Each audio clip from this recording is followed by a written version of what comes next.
we have 15 minutes and maybe slightly against, I'm not sure how the panelists feel, but I thought we owe it to you guys. The topics are a little bit broad, right? If there are any clarifications that maybe you are seeking and that can make themselves turn into a kind of summary that the panelists and William Lim himself might be able to help us with. Maybe we can reserve it to 2, and I might also ask the panelists, the respondents, if they have anything that they feel can help us wrap up in an even more succinct way. We can float the mic if we can have just 2 or 3 really short questions. Thanks.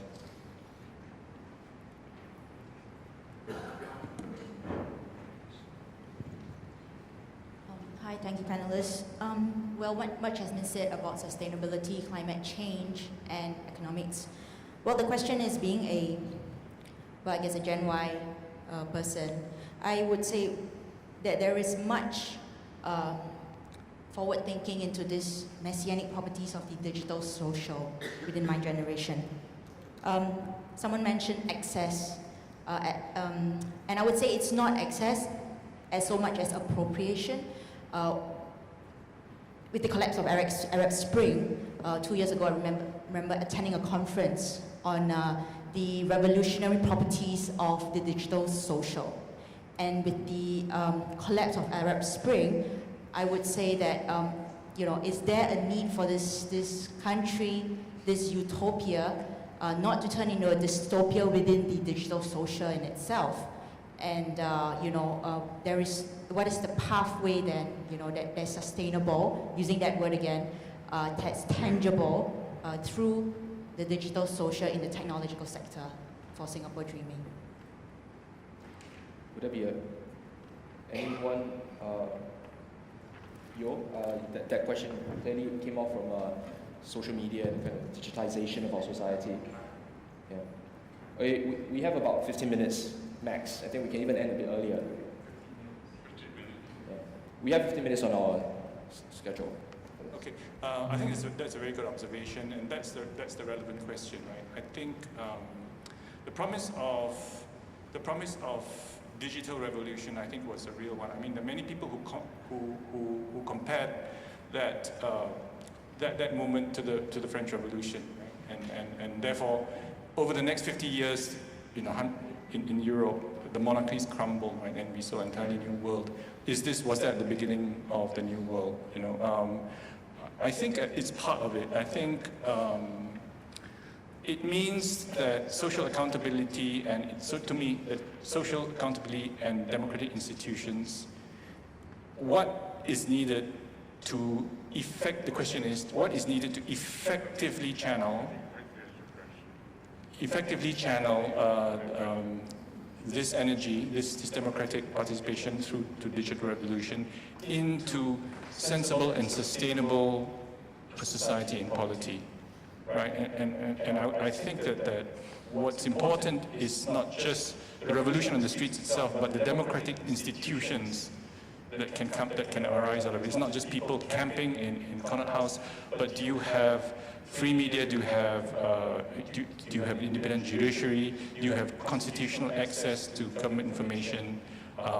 Do you have an active civic society that is sufficiently participating in policy discussion, right?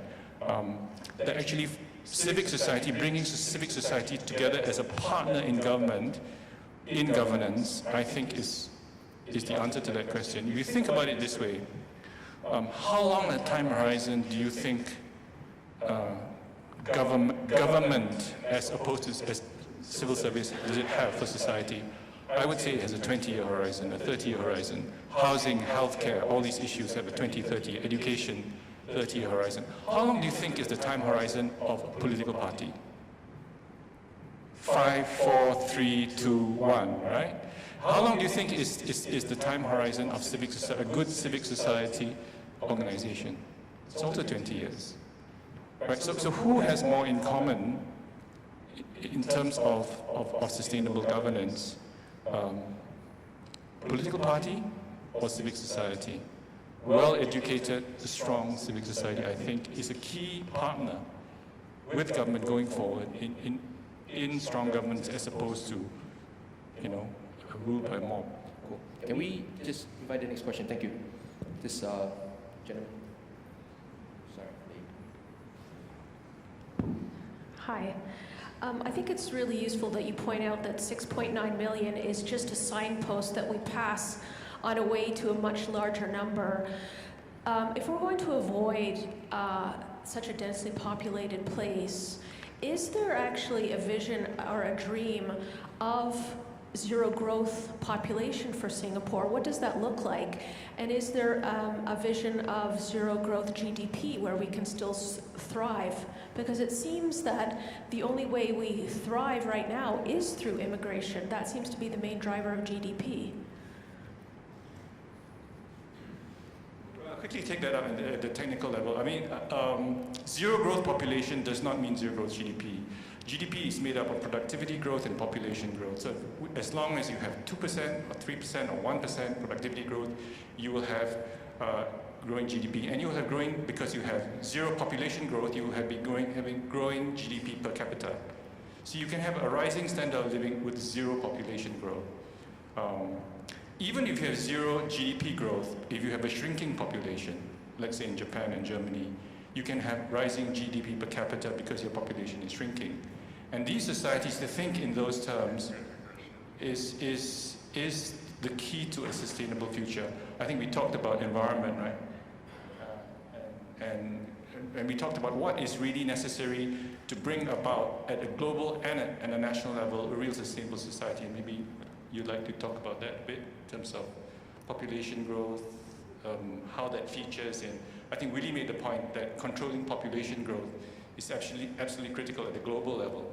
And so too is it even more so at the national level. Because in a crowded city-state, you know, we're at the coal mine in the Canary, the dream turns into a nightmare here first, before it does elsewhere in the world. Yep. So what zero population growth and shape? I think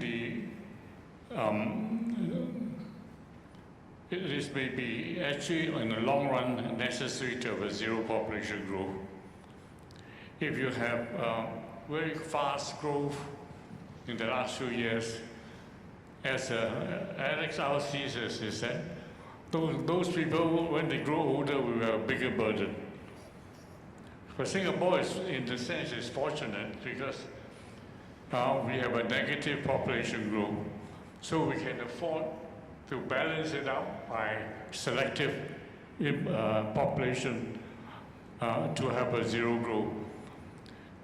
The zero growth population have nothing to do in the long run to the GNP growth. The GNP growth is an international phenomenon.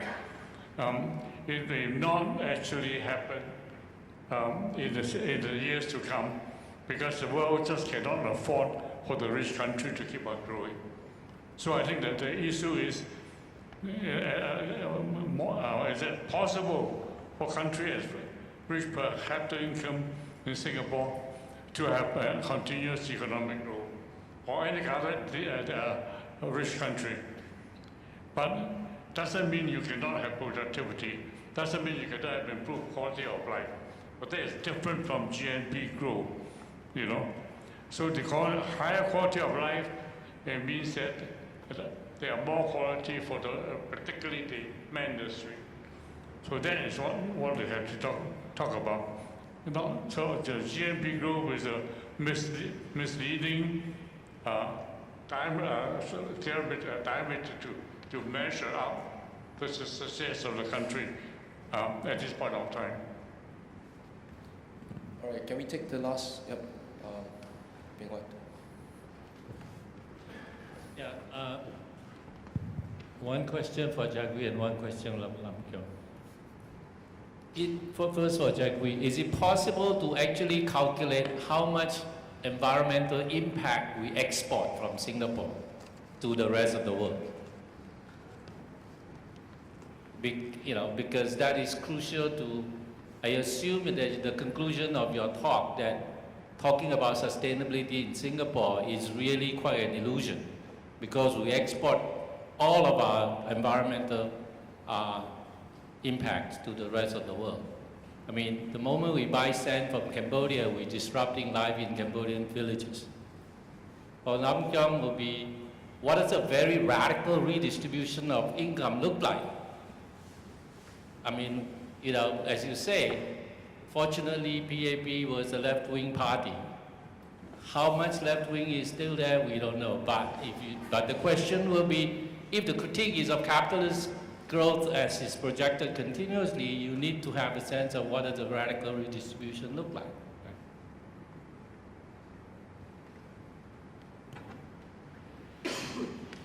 I think there are currently ways of not measuring export, but ways of measuring how you import indirectly resources and then the carbon footprint of the goods you import. So they are measured of embodied energy, for example. So if you don't really import energy, you could import something that during the manufacturing process, during the extraction process, use up certain amount of energy. So there are calculations like that, indicators. Even for water, there's also virtual water. So there are broader notions such as ecological footprint and also carbon footprint that used to estimate how much a country really, I mean, what is the kind of broader environmental impact of a country.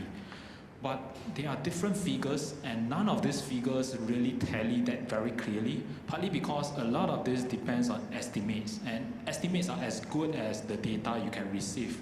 And certain things are not very easy and obvious to estimate. So the current existing estimate is that we really don't do very well, for example, in terms of ecological footprint. So earlier I cited an example that was used to question the 1,000 Singapore. It's really based on one of the ecological footprint estimate. So currently we are, in terms of land, we are living way beyond our means. We are using up the ecological resources of a land size that's 72 times our current land size.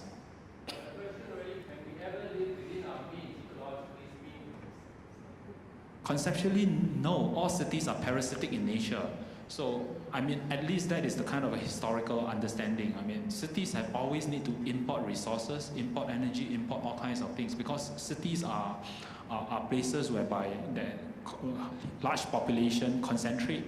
There is also great rate of economic activities, so necessarily their ecological footprint will be higher than any other places. Okay, thanks. Redistribution and the extent in Singapore. I think there's good news here as an economist. I think that the starting point that we're looking at, for example, is that we have brought our Gini coefficient before taxes and income redistribution down from its height in 2012 to levels which, if we measure the after distribution Gini, that are below the levels of 2000. So we've done a good deal of it. So Gini coefficients, income inequality can be ameliorated significantly. We have a great deal of room to move here. I mean, for example, we reduce our Gini from the pre-tax and distribution Gini by about 8%.